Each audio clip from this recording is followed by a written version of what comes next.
I'll bet that you want to be successful. In fact, I will also wager that you have spent a lot of times asking yourself the question, how can I be successful? What is success? How can I achieve the dreams that I have within myself? And I just want to begin this talk by congratulating you, because if those are questions you've asked, if those are thoughts that you have gone through your mind, I want you to know that you have probably within you a restlessness and a potential that says to me that you have not yet achieved your maximum success. You have not yet probably arrived to your greatest potential. If when the alarm clock goes off in the morning and you ain't happy about it, you ain't doing what you want to do. If your job makes you sick to go to, if you're unhappy with waking up to go to where you got to go, it's because you ain't living in your gift. What burns in your heart is important for you to pay attention to, because it never goes away. That's why people wake up in a rut. See, you hate waking up because you're waking up and you don't know the reason. You're waking up and you don't have no design in mind. Once you live in your purpose, when you discover your gift, you can't wait to wake up. Please understand, pay very close attention to the thing that makes you happy. All of you are gifted at something. The problem is, you keep wanting your gift to be what somebody else's gift is. Identify your own gift, because you already have it.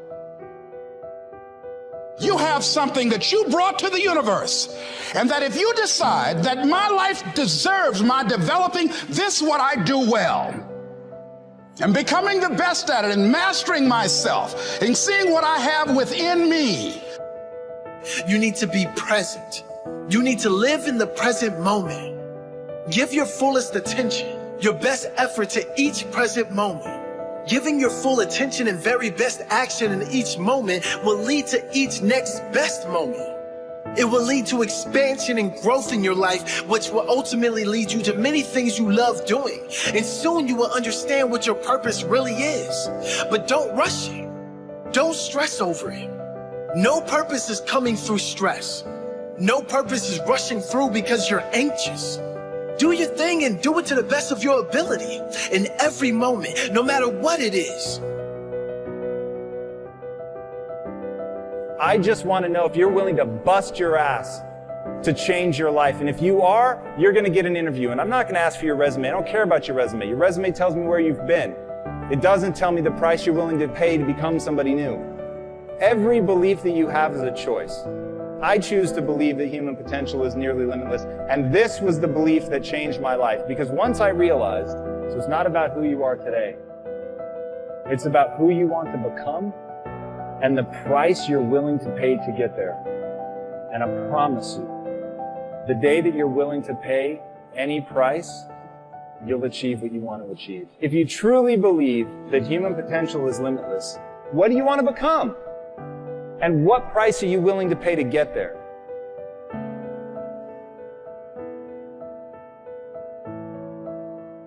Somebody talks about good health and you're stirred. Right. You need to get a book on nutrition. Get the book before the idea passes and before the emotion gets cold. Go for the book. Start the library. Start the process. Fall on the floor. Do some push-ups. Action. Got to take action. Otherwise, the wisdom is wasted. Otherwise, the emotion soon passes. Unless you put it into a disciplined activity. Capture it. Disciplines is called how to capture the emotion and how to capture the wisdom and translate it into equity. Disciplines. Now, here's what's important about disciplines. All disciplines affect each other. In fact, here's a good philosophical phrase. Everything affects everything. Nothing stands alone. Don't be naive in saying, well, this doesn't matter. I'm telling you, everything matters. There are some things that matter more than others, but there isn't anything that doesn't matter.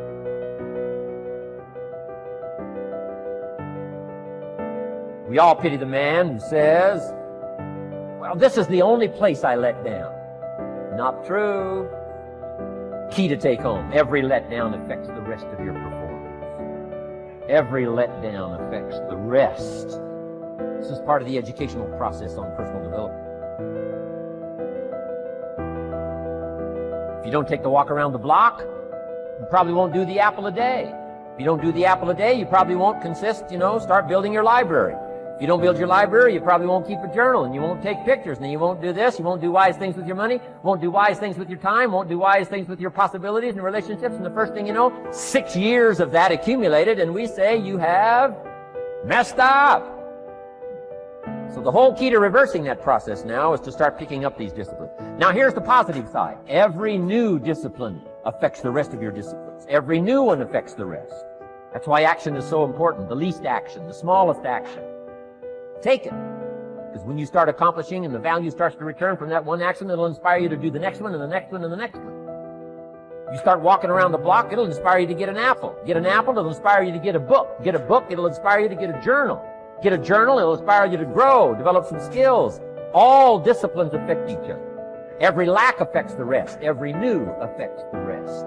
The key is to diminish the lack and set up the new. And you've started a whole new life process. Fear is so real. In fact, there are probably things that you're afraid of doing right now in your life, in your relationships, at work. And the fact that you're afraid, that's robbing you of all of the experiences that you want to have in your life. I mean, if you're afraid to fly, that's going to limit your ability to travel and see the world or go visit friends. If you're afraid of public speaking, that's going to really limit your ability to express yourself and share your ideas. If you're afraid of talking to your boss or asking for a raise, that directly impacts how much money you make. Or what if you are dreaming of starting a business, or you've already started a new business, but you're afraid to talk to people, and you're afraid to share your business with people? I mean, fear is something that stops us all. Fear is real. You can't control the feelings that are going to rise up in your body when you're on a plane, or when you're talking to your boss, or when you see somebody that's attractive and you really want to go over and talk to that person. But you can always control what you think, and you can always make a decision about the actions you're going to take. Decide what you want and then act as if you already had it. Decide what you want and act as if it was already yours. Now, the reason we can act thinking that it's already ours is because not only can we vision the end results, we can also vision the beginning of making it real. So we don't start till it's finished, but it is possible for human beings to finish something before they start. Human beings are the only life on earth that has this incredible capacity to change the course of your life. No other life form can do that. Every other life form except humans seems to operate simply by instinct and the genetic code. Human beings can alter the course of their life. Someone says, don't you have to do the second 6 years like you did the first 6 years? And jot this down. No. No, you don't have to live the second 6 years like the first 6. You can use all the information and all the advice and repairing all of your mistakes and adopting a new and refined philosophy so that the next 6 years can be totally different than the last 6.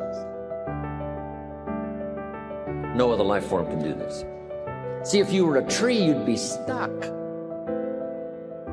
As a tree, if you used up all the nourishment that was around you and you couldn't change location, see, you would die. But that's not true. Human beings can change location, go north, south, east, west, live here for a while, live somewhere else for a while. So that's a note to make. You can greatly alter the course of your life. Hire on the basis of competence, using objective tests, and let the cards fall where they're going to.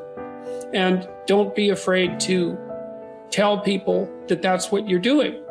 Watch your HR department carefully and make sure that they're not pushing diversity, inclusivity, and equity initiatives, that they're not requiring people to take implicit association tests that hypothetically reveal their unconscious bias, that they're not doing seminars on systemic racism and prejudice, and then they're not making the assumption that unequal outcomes let's say, in terms of hiring in the STEM fields, or in terms of employment in the STEM fields, which, by the way, are radically overestimated unless you gerrymander what constitutes the definition of a STEM discipline. You have to not participate in any of that. And you have to make it known to your peers, who would be other Silicon Valley founders, I would presume, that you're not doing any of that.